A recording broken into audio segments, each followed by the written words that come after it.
मुझ में अच्छे पति के गुण नहीं है. I have been a defective material for marriage. First marriage love marriage थी कि अरेंज्ड? लव मैरिज थी जी. मेरे बेटे संजय की जो माँ है उनके साथ मेरा अफेयर चला.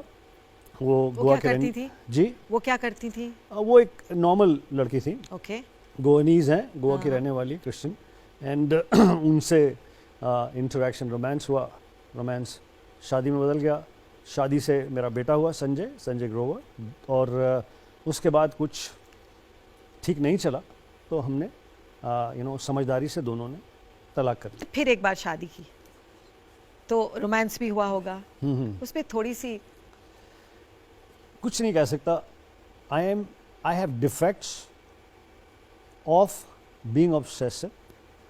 पहली बार ऑब्सेशन करियर का था, दूसरी बार ऑब्सेशन मेरे बच्चे को लेकर था. ओहो. कि तो उसमें एक प्रॉब्लम हो रही थी. उनको Very नहीं, difficult एक, उनको नहीं. हाँ. मतलब जिंदगी चलाने में.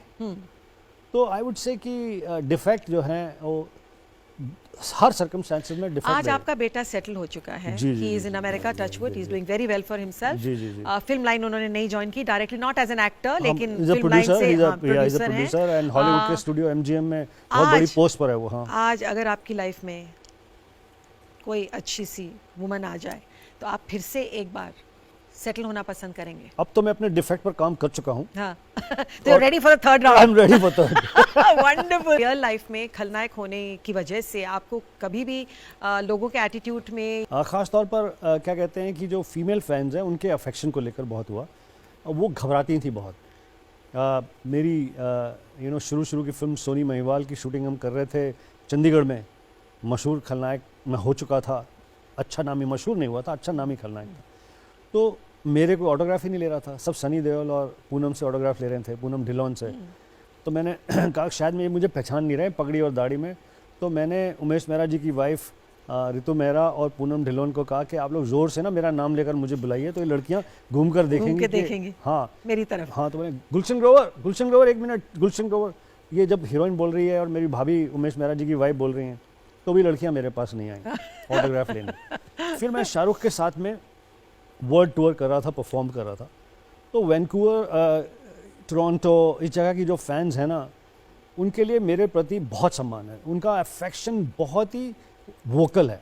बड़े उत्साह से, बड़े जोश से, बहुत चिल्लाकर आपका स्वागत करते हैं. और ख़ासतौर पर लड़कियां इतने अफेक्शन को दिखाती हैं कि बस आपको अपने एक्टर होने पर धन्य हो जाते हैं. वो इतनी ज़्यादा क्या कहते हैं अफेक्शनेट हैं कि हमारे होटल में सिक्योरिटी के बावजूद भी वो ऊपर रूम्स में घुस आती. मेरे सामने वाला कमरा शाहरुख का था. उसके obviously Shahrukh is heart throb, romantic hero and one of the nicest person. तो उसके कमरे में लड़कियां ऑटोग्राफ लेने जाती थी. मेरे कमरे में भी आती थी, लेकिन अंकल, कजिन, मामा जी, बॉडीगार्ड, चाचा, सबको साथ लेके. That's wonderful. तो वो एक उनके ऊपर जो मेरे रोल है उनका प्रभाव था. मेरी कला को सराहती थी, लेकिन डर लगता था कि इसके कमरे में जाने से पहले भी शायद. अच्छा, आपके पास एकदम सडनली विलन के रोल्स आने लगे. कभी आपने बैठ के पीछे ये सोचा कि अगर मैं ये विलन के रोल कर रहा हूँ तो मैं तो हीरो बनूंगा नहीं? आपको ऐसा कभी ये लगा, या आपको लगा वर्क इज वर्क, फर्क नहीं पड़ता है as long as I am working? नहीं जी, मैंने तो तय कर लिया था कि मैं हीरो नहीं बनूंगा. ओह. क्योंकि मैंने इस व्यवसाय को, कला और व्यवसाय के इस मिश्रण को ठीक से स्टडी किया. मैंने स्टडी किया कि you have to be a star and you have to have a recall value, like how it is with a brand. कोई पेस्ट है तो हम फलाने नाम से जानते हैं, फलाना. कोई ड्रिंक है तो हम उस नाम से जानते हैं. तो उसी तरह से यहाँ पर फिल्मों में ऑडियंस जब आप स्क्रीन पर आएँ तो उस तरह का रिएक्शन होना चाहिए. उस तरह का आपको ब्रांड बिल्ड करना होगा तो आपको स्टारडम मिलेगी, तो आपको फिल्म आफ्टर फिल्म मिलेगी. तो मैंने तो तय कर लिया था एक पॉइंट के बाद. पहले जब मैं आया था तो मुझे सिर्फ एक्टर बनना था. जब मैं यहाँ फॉर्मल ट्रेनिंग की, एक्टिंग का टीचर बना, मैंने क्या कहते हैं कि बहुत सारी समय बिताया स्टडी करने में, तो उसके बाद मुझे खलनायक बनना था. I am a villain out of choice, I am not a reject hero. घर से जब आया था तो मुझे क्लैरिटी नहीं थी. यहाँ पर आने के बाद जब मैंने एक्टिंग कोर्स किया, जब मैंने इस पूरी कारोबार को स्टडी किया, तो मैंने फिर ये डिसाइड कर लिया था कि I will be a villain, I will create a brand, one of the biggest brand. पहला रोल जो मिला हॉलीवुड में वो विलन का ही था, वहां पर भी। तो वो रोल आपको कैसे मिला? जंगल बुक मिली तो पहले तो मुझे लिया उन्होंने फिल्म में, हॉलीवुड में डायरेक्टर के साथ। बड़ा इंटरेस्टिंग बात है जी, ओए मैं अब हॉलीवुड की पहली फिल्म की मेरी मीटिंग, मैं वहाँ पे गया था। ये फिल्म स्टार शोज होते हैं ना, शाहरुख, आमिर, मैं और बहुत सारी एक्ट्रेसेस, लॉस एंजलिस में शो हुआ। 3 दिन की छुट्टी थी। 3 दिन की छुट्टी हुई, किसी मेरे दोस्त ने डायरेक्टर ऑफ जंगल बुक के साथ में अपॉइंटमेंट रखाई।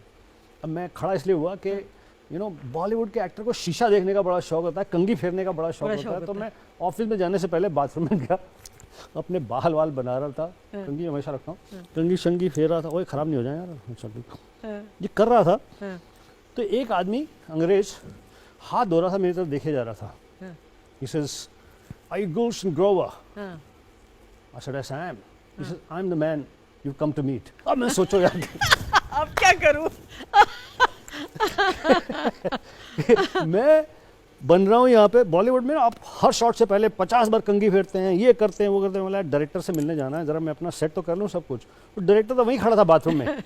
वो क्या कहते हैं कि अब वो मुझे कहने लगा कि my name is Duncan Clark, I am the director of this film and you've come to meet me. My friend said, look out for an exotic looking Indian who's going to come and visit you. My God. अब वो 5 minute में, although मुलाकात बड़े odd circumstances में हुई, bathroom में कंघी फेरते हुए, अपने आप को हीरो बनाते हुए के अंदर, लेकिन आपको रोल मिल गया। 1 सेकंड में मिल गया। He was fascinated by, it didn't matter to him how I was getting prepared for the meeting. It didn't matter to him. उसको जो लगा कि कितना इंटरेस्टिंग चेहरा, 1 सेकंड में रोल मिल गया। मुझे स्क्रिप्ट दे दी उन्होंने, मेरे साथ बातचीत होगी, बोला producers will discuss the money with you. खुशी खुशी में इंडिया आ गया। थोड़े समय के बाद मुझे फिल्म से निकाल दिया। ये किस्सा बहुत इंटरेस्टिंग है, ये किस्सा जरूर बताइए कि आपको क्यों निकाला गया? जब उन्होंने मुझे फिल्म से निकाला तो मैंने पूछा कि रीज़न क्या है, आपने तो मेरा डेढ़ महीने का समय लिया था, अब आप मुझे फिल्म से निकाल रहे हैं। तो उन्होंने कहा कि they informed you, उन्होंने फोन करके आपको बोला कि हम फैक्स भेजा, फैक्स पे, okay, due to unavoidable circumstances? No, due to the distributor of the film, who has certain advice for us. Unfortunately, we will not be using in the film. Sorry about this and next time.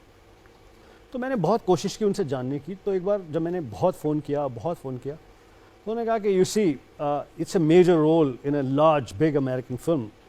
The distributors feel that the distributor was Columbia TriStar. Okay. Columbia TriStar feels that take an American actor, paint him dark and make him look like an Indian, as opposed to taking an unknown actor in such a large, big, major role.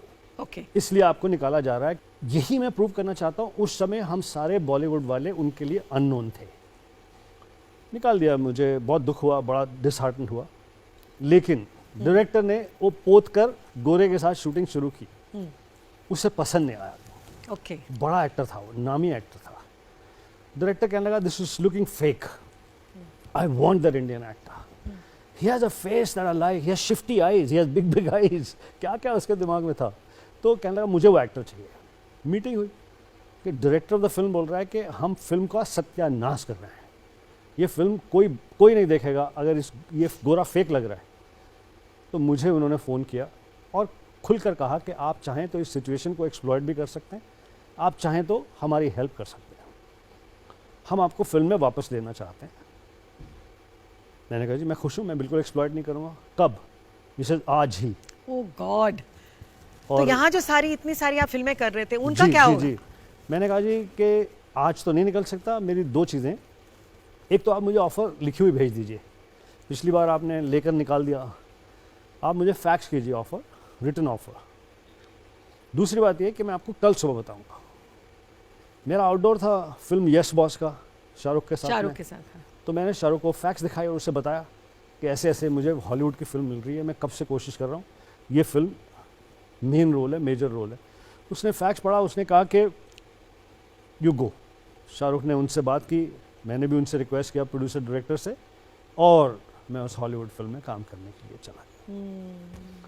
तो interesting, मज़ेदार, अजीब Very interesting. Start था मेरा Hollywood में।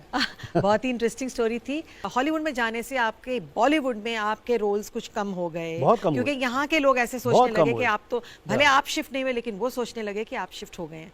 तो आपको यहाँ तो बहुत नुकसान हुआ। सी, अगर आप रिस्क नहीं लेंगे, नुकसान नहीं होगा, तो आप अचीव कैसे करेंगे? No gain no pain, no कोशिश नो कामयाबी, नो कोशिश नो नो कामयाबी। कामयाबी। अच्छा, अब आ जाते हैं आपकी पहली फिल्म पर। ये बताइए कि पहली फिल्म का ब्रेक आपको कैसे मिला एज अ हीरो? एक्टिंग के सबसे बड़े टीचर प्रोफेसर रोशन तनेजा साहब ने बम्बई में वो कोर्स शुरू किया था। तो मैं, अनिल कपूर, मज़हर खान, मदन जैन बैचमेट थे उस क्लास में, एक्टिंग क्लास में, पहली एक्टिंग क्लास में। उस क्लास में कोशिश, मेहनत मैंने इतनी कोशिश, इतनी मेहनत की कि वो कोर्स ख़त्म होने के बाद प्रोफेसर साहब ने मुझे वहाँ पर एक्टिंग टीचर की नौकरी दे दी। अच्छा, तो आप स्टूडेंट से टीचर बन गए? हाँ जी, मेरा कोर्स ख़त्म होने के बाद अब स्ट्रगल भी करनी है, पैसे चाहिए, क्योंकि पिक्चरों में काम तो मिल नहीं रहा। तो मुझे वहाँ पर उन्होंने एक्टिंग इंस्ट्रक्टर, एक्टिंग टीचर की नौकरी दे दी। बल्कि जब मैं वहाँ पर एक्टिंग टीचर था तो उस समय हमारे स्टूडेंट थे, प्रोफेसर रोशन तनेजा साहब के स्टूडेंट थे संजय दत्त, कुमार गौरव, सनी देओल, टीना मुनीम, ये सभी स्टूडेंट थे। मैं टीचर था उस क्लास के अंदर, गोविंदा तक क्या आपसे सीख कहते के हैं, गए? जी जी, मैंने सिखाया वो, लोगों को वहाँ हाँ। पर। जब एक्टिंग कोर्स ख़त्म होने वाला था तो प्रोफेसर रोशन तनेजा साहब क्या करते हैं कि इंडस्ट्री के बहुत सारे प्रोड्यूसर्स को, डायरेक्टर्स को आमंत्रित करते हैं पासिंग आउट इवेंट के लिए। पासिंग आउट इवेंट क्या होता है कि जहाँ पर स्टूडेंट्स जो हैं वो एग्जामिनेशन के लिए परफॉर्म करते हैं। उसमें आपकी फैकल्टी के टीचर्स भी हैं, प्लस जो प्रोड्यूसर्स, डायरेक्टर्स हैं वो भी एज एग्जामिनर, एज जजेस हैं। उसमें मेरे दोस्त अनिल कपूर के फादर सुरेंद्र कपूर जी भी थे, लेट सुरेंद्र कपूर जी, ताराचंद बड़जात्या जी भी थे। बहुत सारे फिल्म मेकर्स उस एग्जामिनेशन पैनल में थे। मतलब एग्ज़ाम ख़त्म हुआ तो मेरा काम इतना इंटरेस्टिंग और अच्छा हुआ कि उन्होंने मुझे बहुत बधाई दी, बात ख़त्म हो गई। स्ट्रगल का टाइम शुरू हुआ। मैं और अनिल कपूर दोनों, वो भी एक कोशिश का उदाहरण है पक्का, तो हम दोनों ने स्ट्रगल करना शुरू किया। फेमस तादेव, सुरेंद्र कपूर जी का ऑफिस था, उनके पास गए पहले, तो उन्होंने कहा चल मैं तेरे को मेहरा साहब से मिलाता हूँ। तो सुरेंद्र जी, अनिल के फादर, मुझे लेकर FC मेहरा साहब के ऑफिस में गए। वहाँ उन्होंने मुझे मेहरा साहब से मिलाया, उमेश मेहरा जी से मिलाया, राजीव मेहरा से मिलाया और कहा कि भाई अनिल के साथ ही एक्टिंग क्लास में था, मैंने इसका काम देखा है, एक्स्ट्राऑर्डिनरी। उसके बाद दूसरे प्रोड्यूसर्स से उन्होंने मुझे साथ में ले जाकर, जिन प्रोड्यूसर से मैं, समझ लीजिए मुझे मिलने में कई साल लग जाते, सुरेंद्र कपूर जी मुझे साथ में ले जाकर उन प्रोड्यूसर से सामने बिठा के फ़ौरन मिला देते थे, वो बहुत तारीफ़ करके। उसी दौरान उनकी फिल्म हम 5 बननी शुरू हुई। तो मुझे नहीं लेना चाहते थे कुछ टेक्निकल लोग उस फिल्म से संबंधित। अनिल के फादर सुरेंद्र कपूर जी ने अपनी वीटो पावर यूज़ की और कहा कि इस फिल्म में जो 5 हीरो हैं, हम 5, एक मिठुन चक्रवर्ती, राज बब्बर, नसीरुद्दीन शाह, गुलशन ग्रोवर एंड उदय चंद्रा। तो सुरेंद्र कपूर जी ने मुझे वो रोल दिलाया। उससे पहले चूँकि संजय दत्त हमारे साथ ट्रेनिंग कर रहा था, उसकी ट्रेनिंग को लगातार मॉनिटर करने के लिए, देखने के लिए स्वर्गीय सुनील दत्त साहब वहाँ पर आया करते थे क्लास में। उन्होंने मेरा काम देखा, क्योंकि when you are doing a private course तो आप अकेले तो एक्टिंग नहीं कर सकते, तो teacher has to act with you. तो उन्होंने मेरा काम देखा, लेट सुनील दत्त साहब ने, तो उन्होंने मुझे फिल्म रॉकी में रोल दिया, संजय दत्त के दोस्त का। इधर से हम 5 मिली, इधर से रॉकी मिली, उधर से मेहरा साहब ने राजीव मेहरा जो कि फिल्म डायरेक्ट कर रहे थे राजीव कपूर के साथ, चिंपू कपूर के साथ, ऋषि कपूर के छोटे भाई के साथ, उसमें मुझे खलनायक की भूमिका दी। Simultaneously within no time ये तीनों पिक्चरें मेरे पास आ गई।